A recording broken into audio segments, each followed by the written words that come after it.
schedule sees Tennessee remain unbeaten. Last season's Super Bowl teams just carry on losing. They're collectively 0-6. The Pats squeeze another one. This time they hold on to go 3-0. And we look forward to a shootout in the Arizona desert. All that's still to come this evening, but week 3, as we say, it is. And Mike, the great thing about it is nothing boring, nothing predictable going on in the league this year. Certainly nothing predictable. I mean, if you'd told me at the start of the season that New England, Miami, Tennessee, St. Louis, and Dallas would be your unbeaten teams after week 3, I would have said, yeah, right. Absolutely. But it's amazing. And we were talking a little bit about it last week. It's not quite parity that's happened, but free agency, rookie holdouts and stuff have had an effect. And the salary cap, I think, is having a major effect because teams are not paying big money for backup quarterbacks. Some teams aren't. And it's hurt a number of teams already when they've lost their starter. So, good Lord, the system seems to be working this season. In some ways, yeah. I mean we've always thought the NFL's dream was to have every team finish at 8-8, and exactly. A giant mainframe would decide who goes to the playoffs. But who knows? That's right. Well, the technology's there. No doubt it'll happen next season for us. Okay, let's press on with the action now for you. Okay, this week's teams with sick notes from their mums. Dallas, Miami and New Orleans, they're the ones all on byes. We're going to start with the 2-0s, the 100%ers, and we're going to be in with Tennessee in Jackson, and of course it's down in beautiful, sunny Florida. In Jacksonville, the Jags led Tennessee 3-0 at halftime, but James Stewart fumbled and Eddie Robertson recovered. Then Neil O'Donnell showed a veteran's patience as he waited and looked and finally hit Eddie George, and George ran in for the touchdown that put the Titans ahead and gave Eddie George a lift.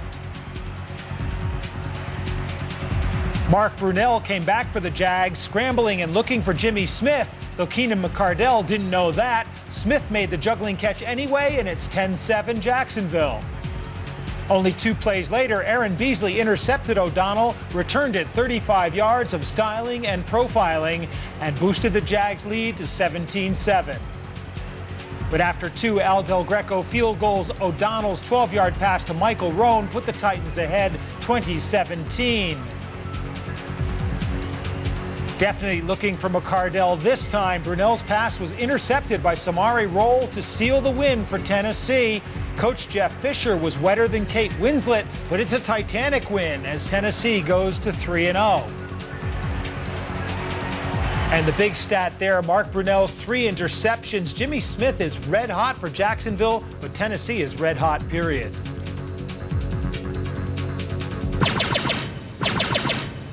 In Pittsburgh, Cordell Stewart's pass bounced off Will Blackwell's mitts, and Morton Hanks got Seattle on the board first.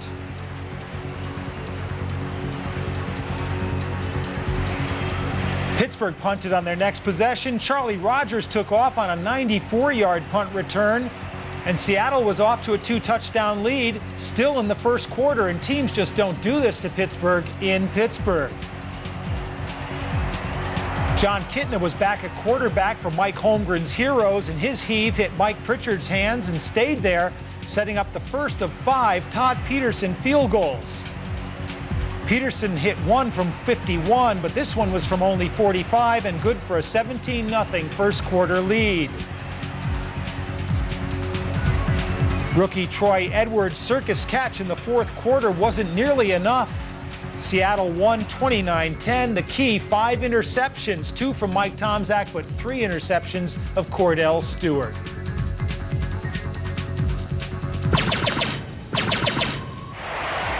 In Kansas City, Elvis Gerbach started out in fine form, finding Tony Gonzalez from 15 yards. That fling forged a fast first quarter lead over Detroit. But Ron Rivers ran from 37 yards to put Detroit in position to tie things up. Great second effort by Rivers. And then Cedric Irvin's 16-yard run tied the game at 7, and I can just hear you asking, Barry, who? The Chiefs have lost both Kimball Anders and Bam Morris, but Donnell Bennett rumbled 44 yards to set up a 6-yard touchdown run by Rashad Sheehy, and that put the Chiefs up 14-7.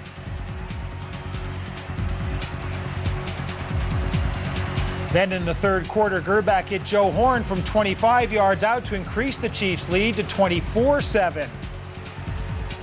Detroit closed it to 24-13, but Bennett's 7-yard rumble clinched it for the Chiefs. Donnell done well, and the Chiefs win 31-21. Elvis Gerbach, a great day. No interceptions. Dan Williams, a force in the Chiefs' line.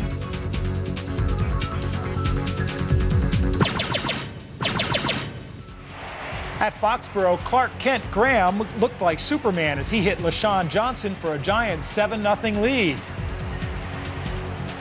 But Drew Bledsoe hit Terry Glenn to put New England in scoring position. Watch this catch. It's a beauty. In fact, it's so good, let's take a look at it again because Terry Glenn is definitely back to being he this season. Stretches out, pulls it in. That set up Terry Allen to tie the score up at 7 with that plunge. Now trailing by 3, the Giants went for it on 4th down. Next time, take the points, Jim Fossil. Oh, now you tell me, he says. Leading 13-7 in the fourth quarter, Bledsoe hit Glenn again on this 3rd and 11, and Terry's running after the catch set up Adam Vinatieri's 3rd field goal of the game. Vinatieri's more used to winning games in the last minute, but this kick gave New England a 9-point lead. And so even though Kent Graham managed to hit Tiki Barber for a last-minute touchdown, that TD wasn't enough, and New England went out winning 16-14. The Patriots are undefeated, untied, a little bit unconvincing, but Drew Bledsoe has been just deadly in the second halves of these games.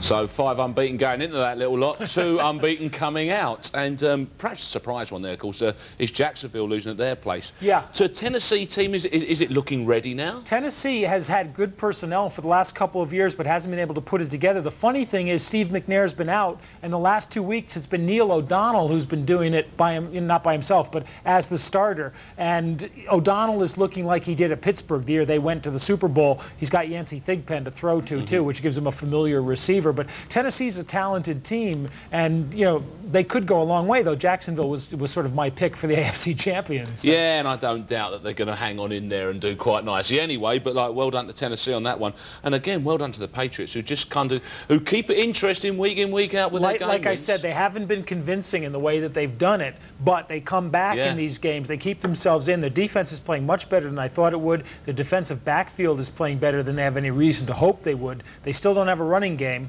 but the wide receivers are stepping up. When Terry Glenn is really, I think, the key to that team. When he plays the way he did his rookie year, he's an inspired receiver. But when he plays the way he did the next couple of years, he's nothing. He doesn't help them. But even in the bigger picture, clearly the spirit's right there, isn't it? Because they're doing it whichever way that it requires being done. Which is strange because Pete Carroll's come under so much fire, and even when he wins, last week he won, but they gave up 15 penalties, which you just can't afford to do in the NFL, and still win. And people always say, well, that's because the coach is too lax. Well, they're stumbling through and they're doing very nicely. Thank you very much indeed. Okay, more 100%ers now. Only this lot are 1-0. We're going to start with the Rams. In St. Louis, the Rams took off running behind Robert Holcomb, who's looking better this year. Then rookie Torrey Holt caught a 38-yard touchdown from former Amsterdam Admiral Kurt Warner to make it 14-0 Rams. With loads of time to throw, Warner hit Isaac Bruce for 46 yards, and the Rams were up 21-0. Still in the second quarter, Warner dumped one off to Marshall Faulk, and Marshall makes an arresting cut, goes all the way for the touchdown, and it's 28-0 at the half.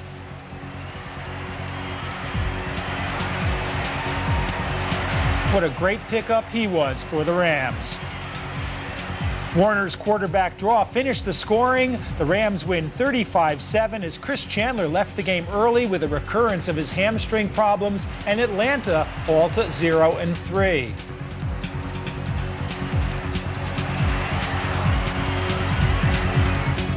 And a great day for Kurt Warner, 17 of 25 for 275 and 3 touchdowns. Marshall Faulk, 105 on the ground. Marvin Harrison is turning into one of the NFL's most dangerous receivers. This 33-yard pass from Peyton Manning put the Colts up 10-0 in San Diego. But ex-Colt Jim Harbaugh hit Reggie Davis for 46 yards to put the Chargers in scoring position, and Natron Means went over from the 1 to make it 10-7. Then rookie punter Hunter Smith ran into Mike Dumas, and Darrell Lewis recovered the ball in the end zone for a 14-10 Charger lead. Peyton Manning had trouble with a shotgun snap and conceded a safety, which put San Diego up 16-10 at the half.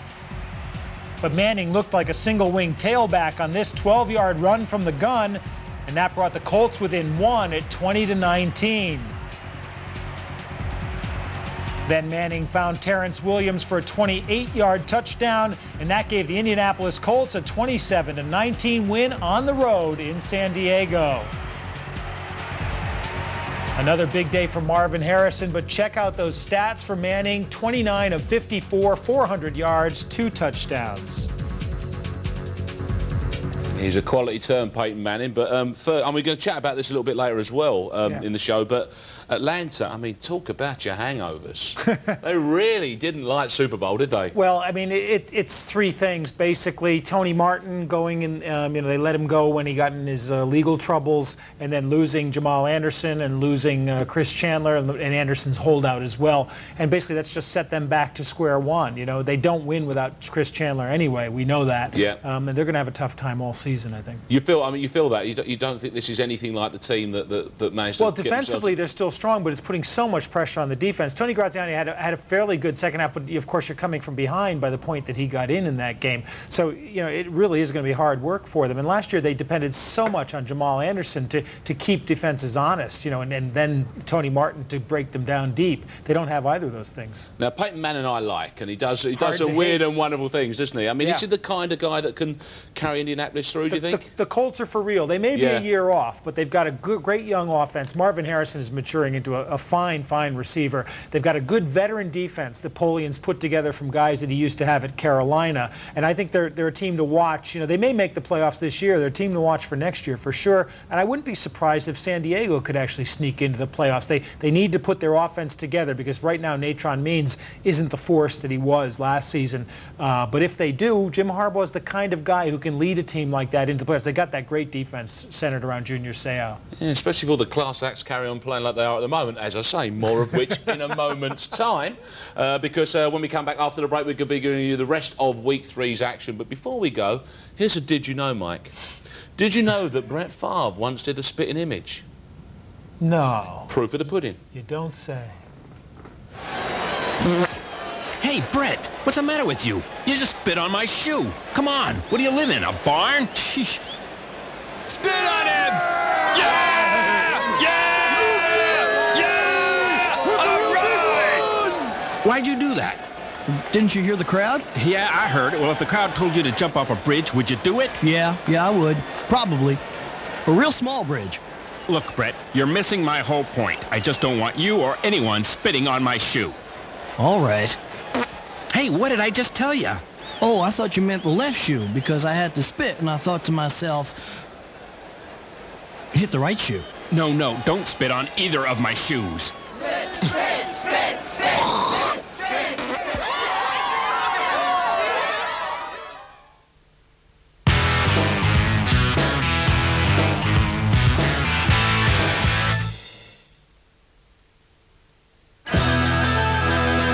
Ready to rock the world. 40 classic rock anthems, 2 CDs, 1 fantastic price. Let me tell you now. The timeless classics. The greatest riffs. Air guitars at the ready and rock the world. Out now at Woolworths. Find love on the phone. Call the Singles Network on 0906 800 8000.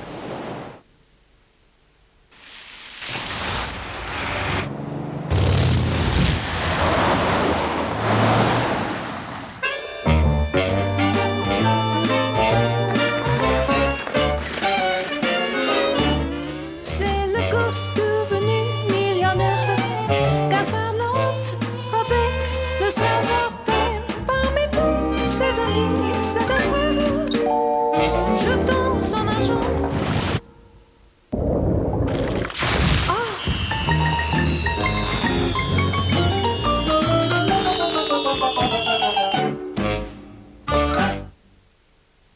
Which toothpaste is now clinically proven to protect where your brush can't? Colgate Total. So advanced it even protects below the gum line.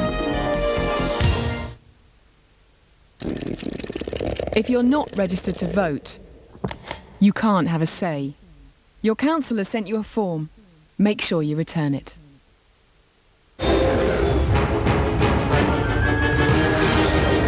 Lee and Perrins for the ultimate cheese on toast.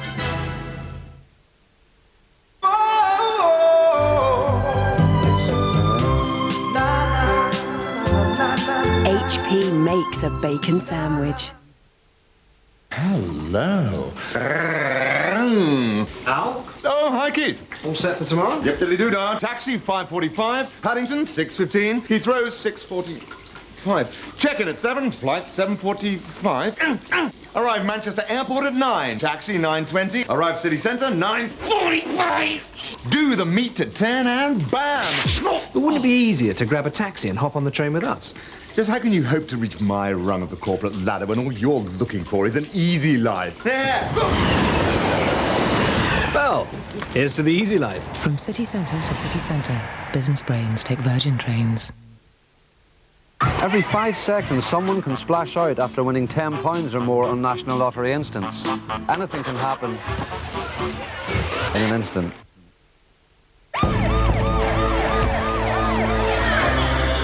Dane Pack Bacon will now make their official statement. We've been using a unique recipe to prepare Dane Pack Bacon. Codename Baconation. Marinating and flavour sealing has resulted in a bacon described as dangerously Moorish. And yes, this has led to some adverse effects. So what are you going to do about it? Every pack will now carry this warning. Beware, baconated bacon may bring out the pig in you.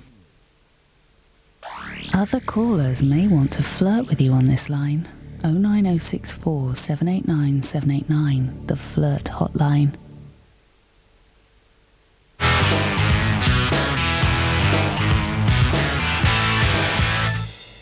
Welcome back. Coming up for you the rest of week 3. But before we get stuck into the action, here's how we preview the NFL for you.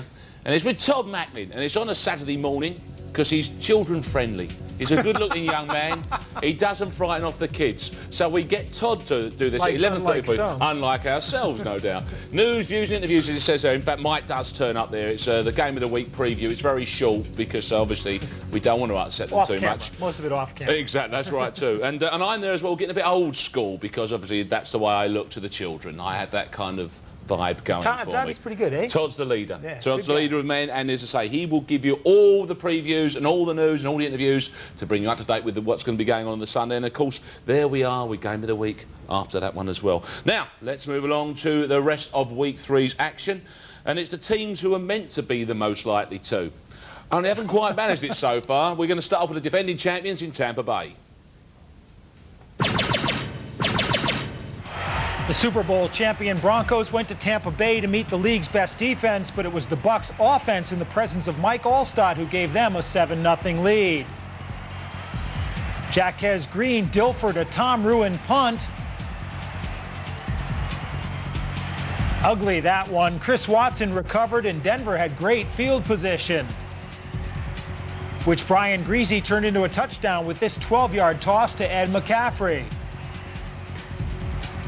But in the second quarter, Hardy Nickerson picked off a Greasy pass and returned it 18 yards to set up Martin Grammatica's second field goal of the quarter. That made it 13-7. The final score was 13-10. Denver loses their third in a row. Trent Dilfer, no interceptions on the day, the key stat. Allstott and Dunn, 213 yards combined rushing, only 53 for Terrell Davis.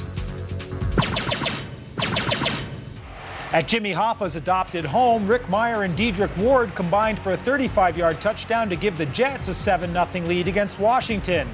Yes, I said Jet lead, don't blink. Stephen Davis put the Skins up at 10-7. That was the halftime score. But Curtis Martin got one back for the Jets, and that made it 14-13 New York. After a John Hall field goal made it 17-13, Davis answered Martin with his second score of the game. That made it 20-17, Washington up. Then the Jets got mired down when Rick fumbled and Dan Wilkinson recovered for Washington. And that set up Stephen Davis for his 3rd touchdown of the day. The good news for the Jets was they held the Skins to 27 points. The bad news is they lose 27-20. And Stephen Davis has just been red hot at the start of the season. A little bit better performance from Rick Meyer, but not what the Jets need. In Green Bay, it looked like last year's Vikings as Chris Carter and Randall Cunningham combined to get inside the Packer 10. Leroy Horde finally scored after a series of penalties gave the Vikings repeated cracks at a touchdown, and they led 7-0. But in the second quarter, rookie corner Antoine Edwards intercepted Cunningham, returned it 26 yards for the score to put Green Bay up 10-7. With the Pack up by 3 in the fourth quarter, Cunningham combined with Jake Reed on that 50-yard pass and run. And that set up Randall to hit Randy Moss for the go-ahead TD. It was only Moss's 2nd catch of the game and his 1st touchdown of the season. Problem was, Brett Favre had 1:57 to play with no timeouts, 12 seconds on the clock. He found Corey Bradford behind Jimmy Hitchcock. The Packers win 23-20. The big play of the game actually was Mike McKenzie stripping a TD pass out of Moss's hands in the 3rd quarter. Yet another 4th quarter comeback for Brett Favre. So there you go. And this is the point where I now stun you with my stat. I hate that. When you look at it, it is bizarre. And you can sum it all up for me. Last season's conference champions, 1-11 at the start of the season. Well, and if Minnesota hadn't played Atlanta, they'd probably be 0-12. It'd be exactly a zip all the way. I mean, what's happened? Well, I mean, it's fairly easy to explain. Denver hasn't reacted to Elway's leaving because they've had trouble. Brian Greasy's arm's not as strong, and Bubby Brister's arm, since it was scoped, isn't as strong. The Jets and Atlanta have both been stymied by injuries. Basically, we already went through Atlanta's. The Jets lost Vinny Testaverde. They've had a couple of other key injuries.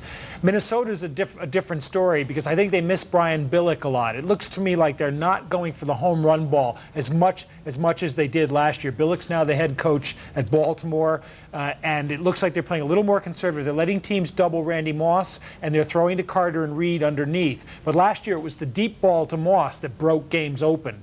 And against the Packers yesterday, Mike McKenzie had just a tremendous game, the rookie. That was a huge play. Moss catches the ball in the end zone. He's got it in his hands in the air, and McKenzie knocks it out, and Moss fumbles it as he's going down, never gets control on the way down. Antoine Edwards, the rookie who was their first pick, made the interception, but he got torched a couple of times by Reed and Carter. But perhaps what is surprising is, I mean, you often see with, like, you know, with teams in ball sports, is that if they're quality, they've still got some momentum, even if they're struggling a little bit. But that simply hasn't happened this season. I think the Vikings will turn it around quickly. The Jets are going to have a lot of problems. They've got that good. They and Atlanta both have good defenses, which will keep them in games. But they don't have the offenses right now to turn things on, and it's a question of quarterbacks in both cases. I think Denver will turn it around as well. But very exposed and very early. That's the weird thing about these 4 teams, isn't it? Okie dokie, let's tidy up the action now. Mike will then bring us the standings. The Bengals visited Carolina, and Tim Biakabatuka's 62-yard touchdown run welcomed them. 7-0 Panthers before they'd opened their eyes. Steve Berline's pass seemed targeted for empty space, but Myron Bell gave it a helping hand, and Mushin Mohammed caught it despite having his bell rung hard. John Casey's field goal made the lead 13-0. Then Biakabatuka runs the same play that got him his first touchdown, but it breaks down. There's nowhere to run but back the other way, and as Bengals flail futilely at Mr. B, he goes all the way, 67 yards this time, and all of a sudden it's 20-3 Carolina. The Bengals actually outgained the Panthers in this game, but Carolina's gains came when they mattered. When Steve Berline hit Wesley Walls in the fourth quarter, it made the lead 27-3, and that sealed George Seifert's first win as the Panthers coach. Steve Berline with a good day. Biakabatuka, 132 yards, most of that coming on those 2 long runs. There was no first win for Cleveland coach Chris Palmer. Tim Couch fumbled in the second quarter to give Baltimore great field position. Then John Kitna's old Barcelona backup Stoney Case ran it in for a 10-0 Raven lead. Case can throw a little bit too. He hit Kadri Ismail for 45 yards, and that led to another case of keeperitis by Stony Case. He takes it around from the 1, and it's a 17-3 lead. For the second week in a row, Couch and Kevin Johnson combined for a Brown touchdown, but that wasn't enough. Art Modell survived his first meeting with the new Browns. The Ravens win 17-10. Do you think Art Modell will go to Cleveland for the rematch?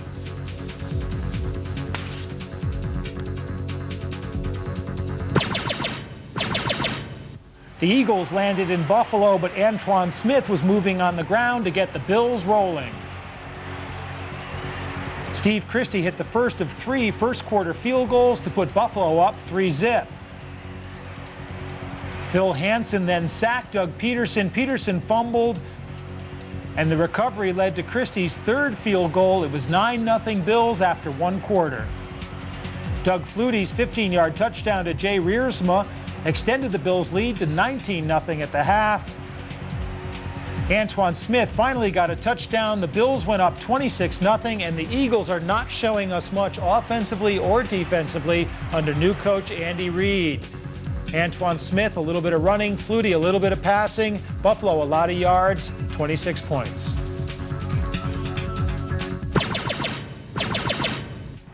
In Oakland, Rich Gannon and Tim Brown put the Raiders up 7-0 in the first quarter. But the Bears' Glenn Milburn brought the ensuing kickoff back into scoring position. Milburn picking right up where he left off last season.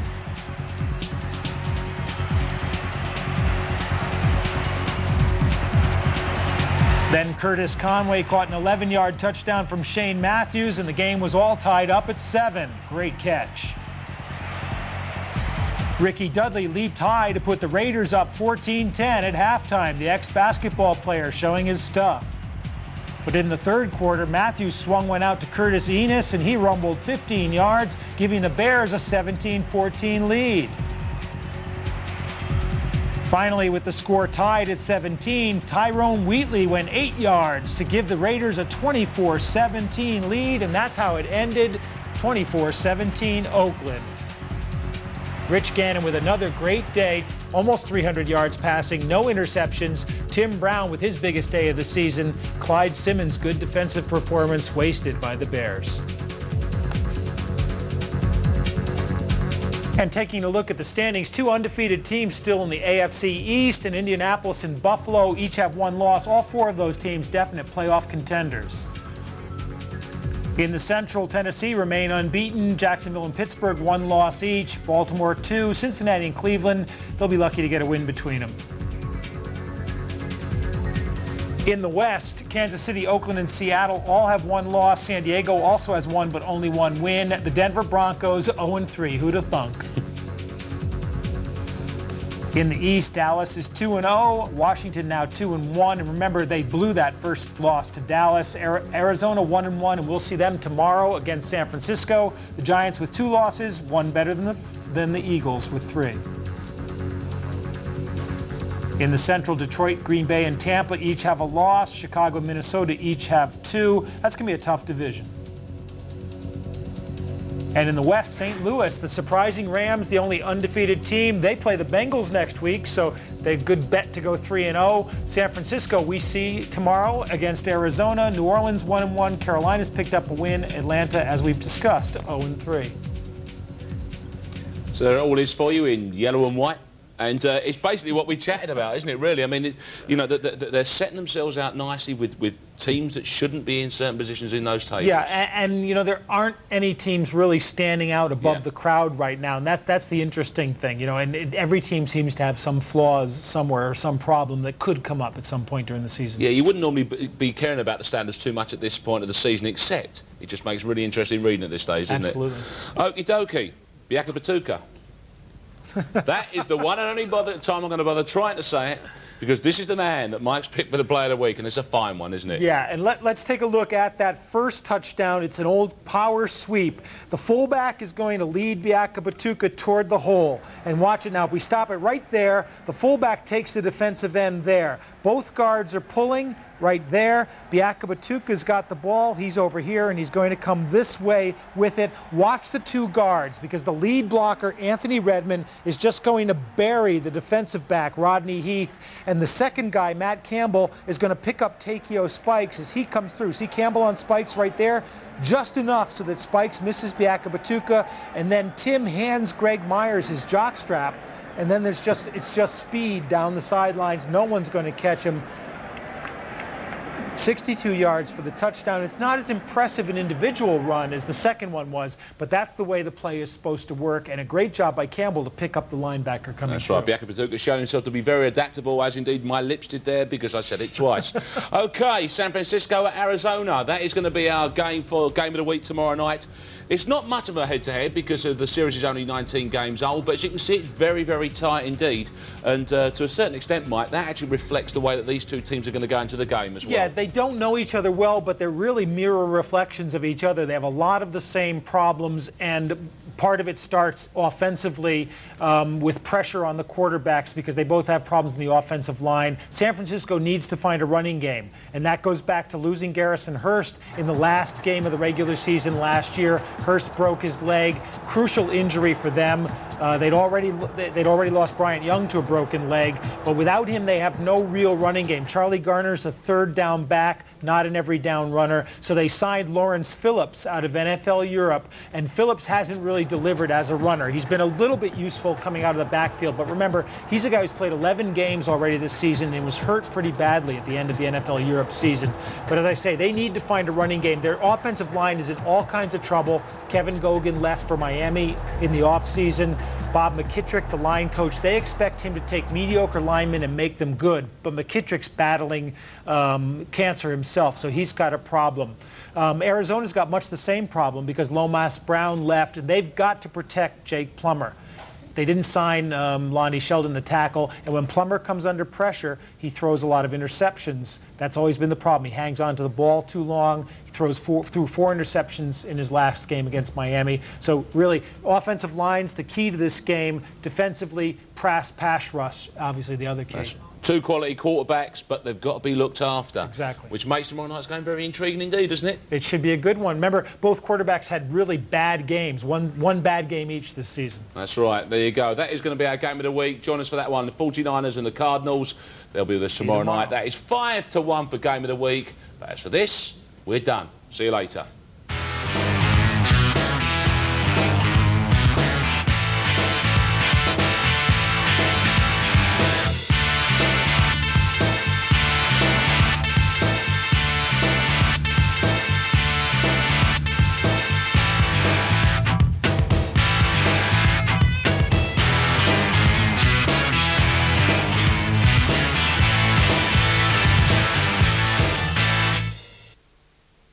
Finally, words usually reserved for your face are now possible all over your body with Daily Renewal Body Wash, new from Oil of Olay. With each shower, its Olay moisturizers work 24 hours